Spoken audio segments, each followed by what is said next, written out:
Trabalhando como professor de inglês há um certo tempo já me permitiu participar de muitos processos de aprendizagem de muitas pessoas. E, geralmente, quando a gente pensa em iniciar os estudos num novo idioma, a gente acaba indo para o inglês, por ser, né, a língua universal, principalmente quando se trata do mundo profissional. Porém, não dá para negar que existe uma certa exaltação desse idioma na nossa própria cultura, principalmente quando a gente para analisar como é o uso do inglês em ambientes corporativos. Por serem idiomas diferentes, sempre vão existir muitas expressões que não possuem traduções exatas entre as línguas, no caso inglês e português. Por exemplo, a palavra saudade, um famoso exemplo que não possui uma tradução exata para o inglês. Existem diversas expressões que remetem à palavra saudade. Mas, assim como existe essa alternativa em português, no inglês a gente tem a palavra spoiler, por exemplo, que segue a mesma lógica. Spoiler não possui uma tradução exata para o português, mas na nossa língua existem diversas expressões que remetem à mesma ideia da palavra spoiler. Mas o ponto principal aqui não é exatamente sobre buscar traduções exatas, mas sim sobre pensar na maneira como a gente vem abordando o inglês, introduzindo eles na nossa própria língua.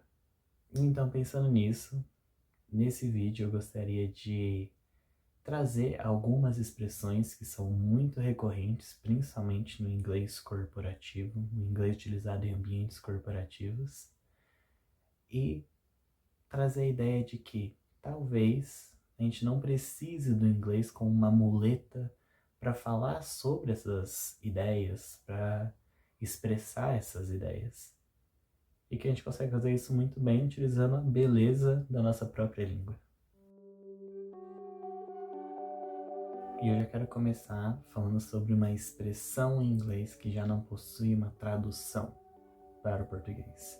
Brainstorm é uma expressão que pode ser traduzida para o português como uma chuva de ideias. Esse é um termo muito utilizado para se referir a reuniões ou encontros de uma equipe ou de pessoas que estão envolvidas no mesmo projeto, para simplesmente trazer ideias, trazer discussões a respeito de um tema em comum. E quando a gente para analisar, brainstorm é uma junção de duas palavras em inglês. Brain, que significa cérebro, e storm, tempestade.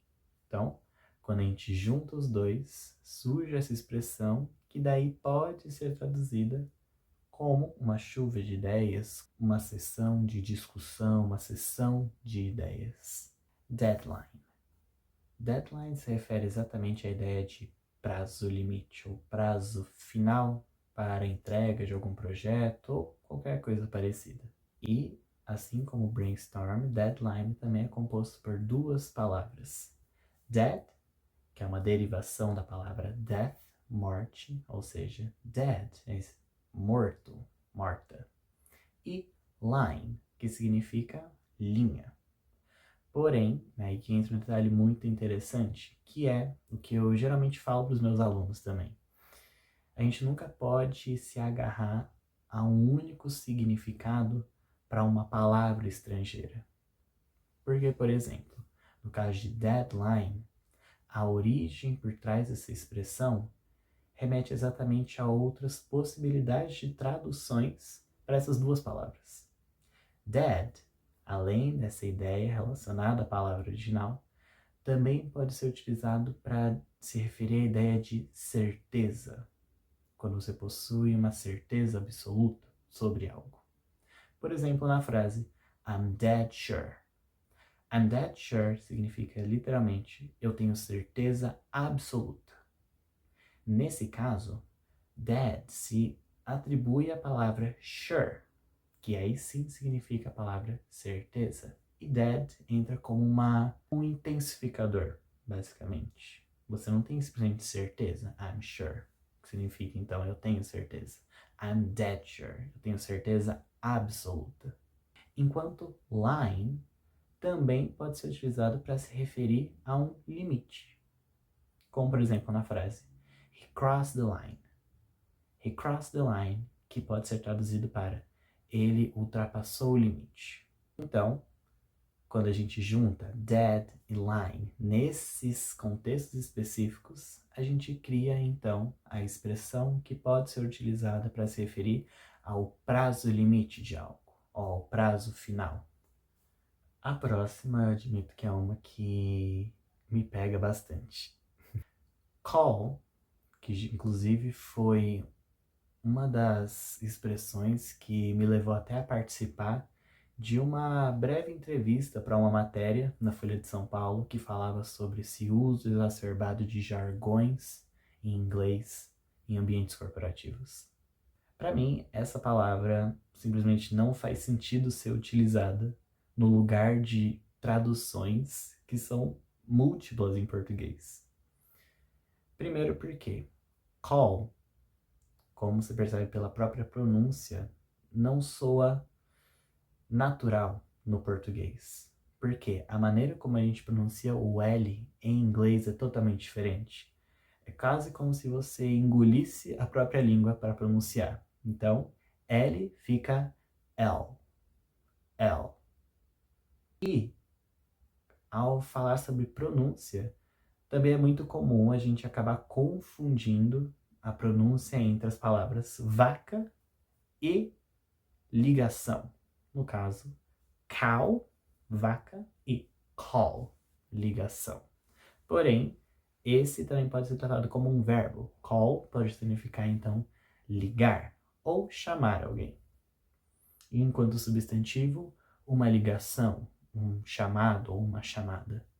A próxima, eu admito que, por já ter trabalhado por um certo tempo como designer numa empresa, eu já tive contato com uma equipe de marketing que essa palavra não saía do dia a dia, seja em conversas casuais ou também em trocas de e-mails.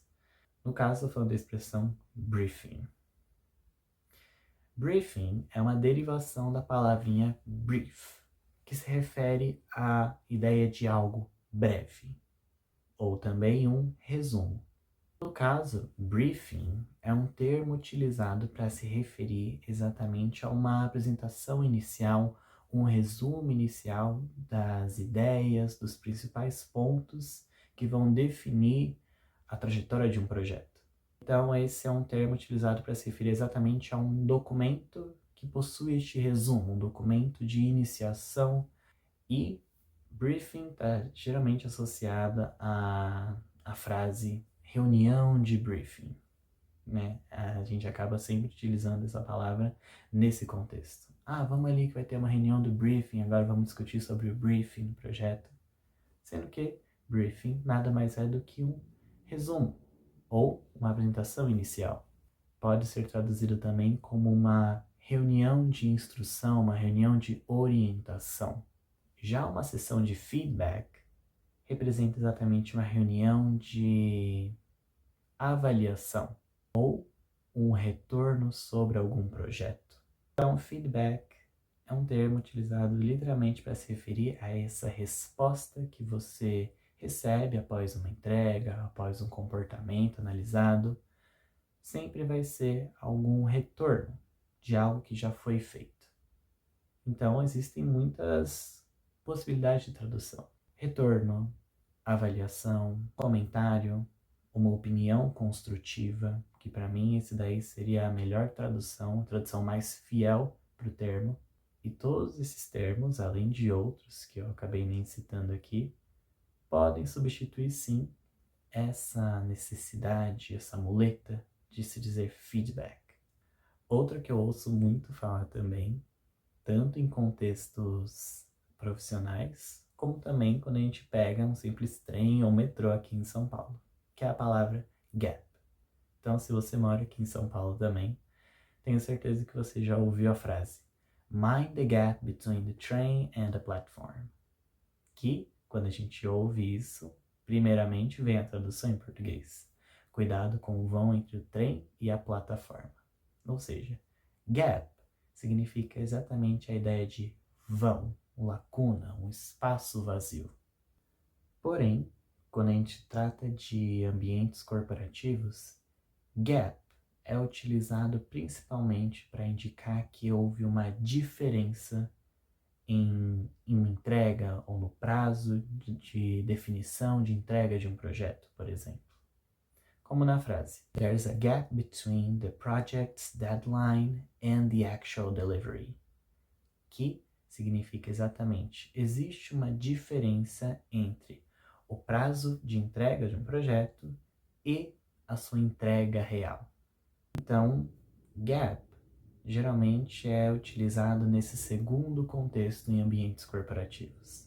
E existem muitos outros termos, tenho certeza de que na sua cabeça passou vários outros que você já ouviu falar ou que você tem contato diariamente, dependendo do que você trabalha. Mas antes de encerrar esse vídeo, eu gostaria de ler uma pequena parte de uma matéria publicada no portal Terra pela pela professora Carla Delia, ou Délia, mas em respeito ao meu namorado, então eu acho que é Carla Delia, que afirma o seguinte: é claro que o inglês facilita a comunicação em um mundo cada vez mais conectado, instituições que operam em diversos países precisam de uma língua comum para evitar mal-entendidos e ajudar na organização, alinhamento de atividades e ideias no geral. No entanto, a adoção excessiva do inglês nas empresas brasileiras, por exemplo, pode gerar exclusão de colaboradores que não possuem familiaridade com a língua e dificultar a integração de profissionais que não dominam o idioma. Ou seja, o inglês é muito importante para gerar essas conexões no ambiente corporativo, seja entre empresas nacionais e internacionais ou entre clientes internacionais.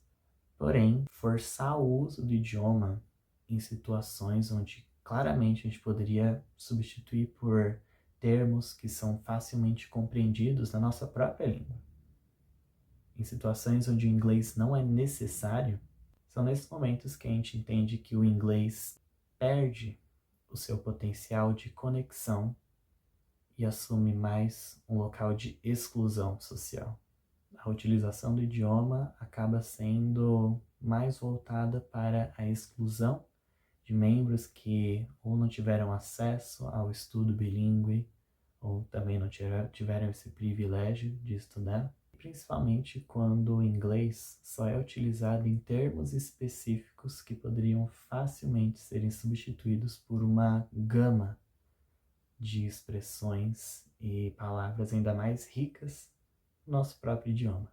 Então, utilizar o inglês nessas situações não faz sentido algum. Só revela que é uma prática de exclusão.